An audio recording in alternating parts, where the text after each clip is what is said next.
পরিবর্তন আমরা যে শিক্ষা পেয়েছি আমাদের বিচার থেকে, রাজ নাহি বদল ডালো সমাজ কো, সমাজ পরিবর্তনের জন্য আমাদের যে শিক্ষা নিয়েছি সেই শিক্ষাকে বাস্তবায়িত করব। বীরভূমের সাথে সাথে এই সাঁইথিয়াকে সুন্দর সাঁইথিয়া করে তুলব।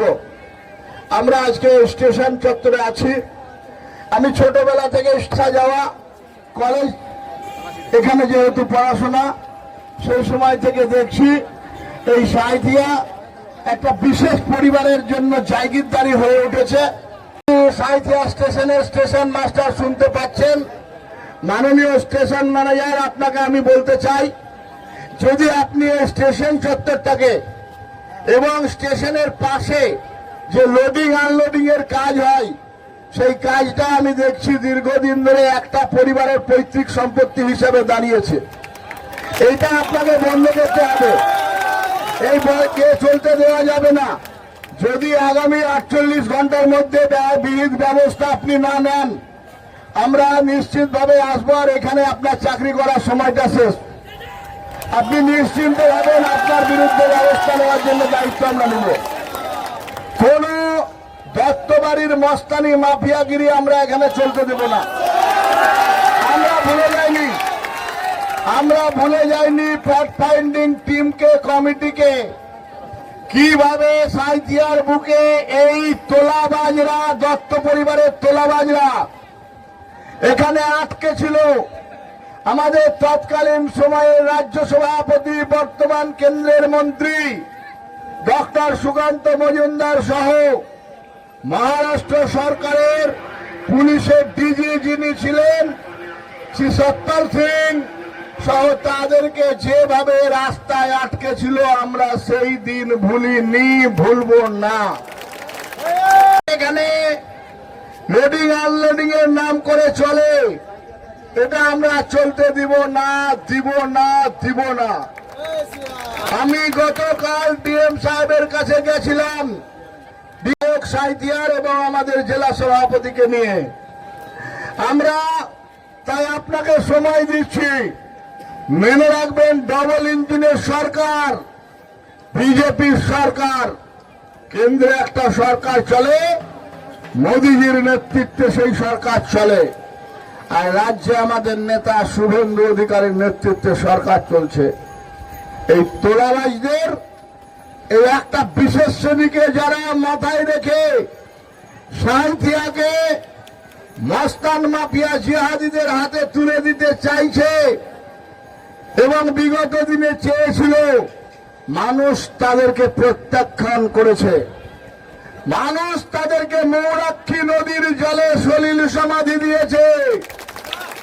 তাই মাননীয় স্টেশন ম্যানেজার সাহেব, আপনি মানুষের রায়কে সম্মান জানিয়ে এই দত্ত বাড়িকে এবার দুগ্গা দুগ্গা বলুন, না হলে আপনাকেই হয়তো আমাদের দুগ্গা দুগ্গা সাঁইথিয়া স্টেশন থেকে বলতে হবে।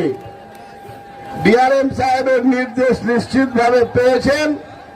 ওনার নোট যখন আপনি এখান থেকে গেছিল তখন দিয়ে গেছে, সেটাকে কার্যকারী করুন। আমরা কোন দত্ত আর কোন মস্তান মাফিয়ার দাদাগিরি সাঁইথিয়ায় চলতে দেব না। মানুষের সাঁইথিয়ার সেবক, আমাদের সমাজ সেবক বিধায়ক কৃষ্ণকান্ত সাহা মানুষের হয়ে কাজ করবে। আমাদের নেতা, যার নেতৃত্বে বীরভূমে পরিবর্তন এসছে, আমাদের প্রিয় নেতা উদয় শঙ্কর ব্যানার্জি, তার নেতৃত্বে সাঁইথিয়ায় বিকাশ হবে। এখানে আমরা অন্য কোন ধরনের মস্তান মাফিয়াগিরি সহ্য করব না। মানুষ ন্যায় পাবে, বিচার পাবে, মানুষ পরিষেবা পাবে। বিধায়ক ধ্রুব সাহা সাঁইথিয়া স্টেশন ম্যানেজারকে প্রায় হুমকি দিতে দেখা গেল, কিসের জন্য হুমকি? না, এটা হুমকি ছিল না। আমরা জানি যে সাঁইথিয়া স্টেশন ম্যানেজার যিনি আছেন উনি বীরভূমেরই লোক।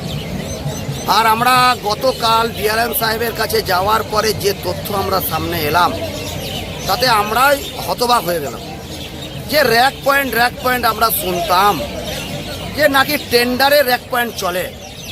ডিআরএম সাহেবের কথা অনুযায়ী যেটা শুনলাম, যে র্যাক পয়েন্টে কোনো টেন্ডারই ছিল না, এটা শুধুমাত্র গায়ের জোরে ওখানে ট্রাক লোডিং আনলোডিং করা, বিভিন্ন অফিস করা, এই সমস্ত কার্যকলাপ সাহিত্যে যারা শাসন করতেন তারা করতেন বা এখনো হয়তো করছেন। এটা তো রেলের ব্যাপার। আমরা সেখানে জানতে গিয়েছিলাম রেল ব্রিজ সম্বন্ধে কি ব্যাপার আছে। তো সেখানে জানলাম যে রেল ব্রিজ এখানকার প্রশাসন, পিডব্লিউডি, ইলেকট্রিক, বাকি পুলিশ এদের গাফিলতির কারণেই রেল ব্রিজ বন্ধ ছিল। আশা করি দু একদিনের মধ্যে ওনাদের আধিকারিক আসবেন, কথা বলবেন। বাকি যে সমস্ত জট আছে সেই জটগুলো আমরা ছাড়িয়ে ফেলবো। আশা করি 2-10 দিনের মধ্যে রেল ব্রিজের কাজ শুরু হবে। বাকি যেটা জেনে আমরা হতবাক, র্যাক পয়েন্ট বলে কিছুই নেই। এবং যেভাবে ট্রাক এখানে সারি সারিভাবে রাত্রেবেলায় পার্কিং থাকে, এখানেও পার্কিং পয়েন্ট হয় না। এবং গত 4-5 দিন আগে সম্ভবত ডিআরএম সাহেব এখানে এসেছিলেন এবং উনি যে নোট দিয়ে গেছেন সেই নোট শিটও আমরা দেখলাম। সেই নোট শিটে পরিষ্কার লেখা আছে এখানে নো পার্কিং জোন। তারপরেও গত পরশু পর্যন্ত এখানে প্রচুর ট্রাক রাত্রেবেলায় লেগে আছে। তো সেই জন্য ওখান থেকে বসে উনি কোনো আধিকারিককে ফোন করলেন এবং হয়তো এখানকার যিনি স্টেশন ম্যানেজার তার নামটাও ভেসে এলো। তো স্বাভাবিকভাবে সেখানে রামপুরহাটের বিধায়ক এবং সাঁইথিয়া থেকে যার রাজনীতি, ছাত্র রাজনীতি থেকে শুরু, তো স্বাভাবিকভাবে সাঁইথিয়ার প্রতি তার একটা অন্য টান থাকবে। তো সেই জন্য সেই জায়গা থেকে এখানে সম্মানীয় স্টেশন ম্যানেজারকেই কথা বলেছে। এটা হুমকি নয়। স্টেশন ম্যানেজারের কাছে যে কাগজ আছে সেই কাগজেও আমি দায়িত্ব নিয়ে বলছি, আপনারাও দেখতে পারেন যে ডিআরএম সাহেব পুরো নোট দিয়ে গেছে যে এখানে কোনো পার্কিং করা যাবে না, এটা রেলের জায়গা। এবং যে বিল্ডিং আছে, যে বিল্ডিং থেকে র্যাক পয়েন্ট, যেটা বলে র্যাক পয়েন্ট, যেখানে লোডিং আনলোডিংয়ের স্লিপ কাটা বিভিন্ন কাজ করতে হয়, সেই বিল্ডিংটাও খালি করতে বলেছে। বিজেপি বিধায়ক একটা সময় বেঁধে দিলেন, ধ্রুব সাহা, সেই সময় মতন যদি কাজ না হয় তারপরে করণীয় কি করবে? দেখুন, তারপরে এটা রেল ডিপার্টমেন্টের কাজ আছে, আর বাকিটা তো কেন্দ্র সরকার বিজেপি পরিচালিত, রাজ্য সরকারও বিজেপি পরিচালিত, আর ওনারা রাজ্য সরকারের পার্ট, ওনারা এমএলএ। তো স্বাভাবিকভাবে ওনাদের ক্ষমতা অনেক। তো স্বাভাবিকভাবে ওনারা যেভাবে স্টেপ নেবেন তো সেটা আমরাও দেখব।